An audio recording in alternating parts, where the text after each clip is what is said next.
السلام علیکم. د ډیرو خلکو سر باندې چکر راځي. نو چکر وجوهات لري، د څه وجوهات وجې سر باندې چکر راځي. نو په دې راځي تاسو د سر درد دوايان استعمال کیه، سر چکر د لپاره میډیکیشن سٹارټ کړئ. اول معلومول پکار دی چې یاره د څه وجې نه سر چکر راځي. چې وجې معلومه شي، هغه وجې مطابق علاج شي، نو سر چکر به ان شاء الله تاسو مستقل بنیاد باندې ختم شي. وجې د تاسو خیم د ځان سره نوٹ کړئ. که چېرې تاسو په بدن کې دا وجې موجود وي، نو د هغې مطابق علاج وکړئ، د هغې مطابق پرهیز وکړئ.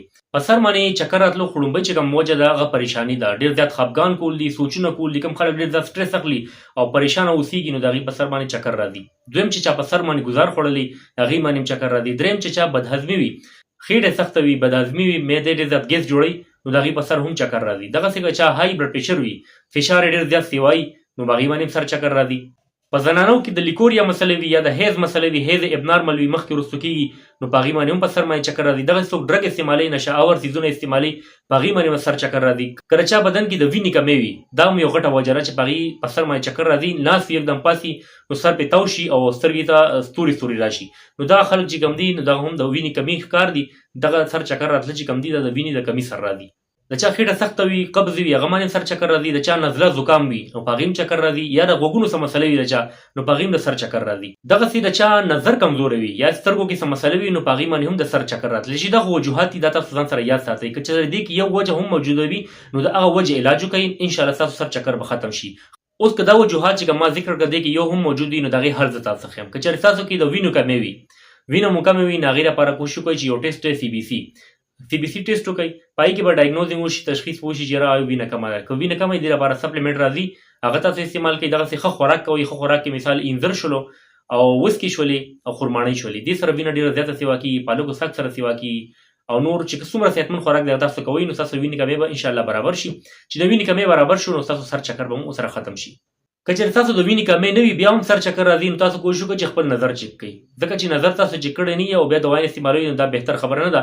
نظر چک کړئ. که نظر کم وي، تاسو هغې مطابق بیا علاج وکړئ یا ګلاس استعمال شروع کړئ، نو هم به ستاسو انشاءالله سر چکر ختم شي. دې سره که وینه مو پوره وي، نظر مو صحیح وي، نو بیا کوشش تاسو وکړئ یو څو ورځې مسلسل خپل بلډ پریشر چک کړئ. 2-3 ورځې تاسو بلډ پریشر چک کړئ او بیا اندازه ولګوئ چې څومره دی. نو که فرض سیوا وي، نو د هغې مطابق تاسو علاج شروع کړئ، چې کله ستاسو بي پي نارمل شي، نو هم به انشاءالله ستاسو سر باندې چکر نه راځي. بیا که چېرې ستاسو نظر هم صحیح وي، بلډ پریشر هم نارمل وي او وینه هم برابر وي، نو بیا کوشش وکړئ چې تاسو د غوږونو ډاکټر ته ځان وښایئ. ځکه چې د غوږونو کې څه مسله وي، نو دا هم یو غټه وجه وي د سر چکر راتللو. که سر چکر ستاسو د معدې د وجې راځي او خېټه مو سخته وي، نو هغې لپاره بهترینه طریقه دا ده چې روغن بادام راواخلئ او روغن ارنډ راواخلئ. دا به د شپې په نیم ګیلاس تړ موپی کړئ، یعنې نیم ګرم پی چې کوم وي، په هغې کې به 2 چمچې واچوئ. نو انشاءالله هغې سره ستاسو قبض ختم شي. چې قبض مو ختم شي، نو د سر چکر راتلل به انشاءالله ختم شي. د قبض لپاره تاسو هومیوپیتیک دوايي کاربویج هم استعمالولی شئ، هغې هم ښه بیسټ رزلټ دی. دغسې نکسوامیکا هم استعمالولی شئ.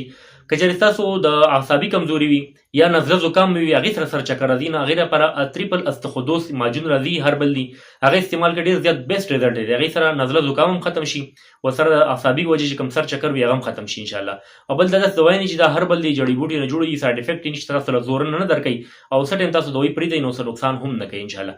امید دی ستاسو به دا ویډیو خوښه شوي. که چېرې ویډیو فایده درکړي، دا ویډیو ملګرو سره هم شیر کړئ، لایک راکړئ، کمنټ وکړئ، او زما چینل ډاکټر شبیر پښتو سبسکرایب کړئ چې دغسې معلوماتي ویډیوز تاسو ته رارسي انشاءالله. زما نه دعا ده الله پاک د ټولو بیمارانو له ناروغو خلکو له شفای کامله نصیب کړي. سره زما امین. الله حافظ.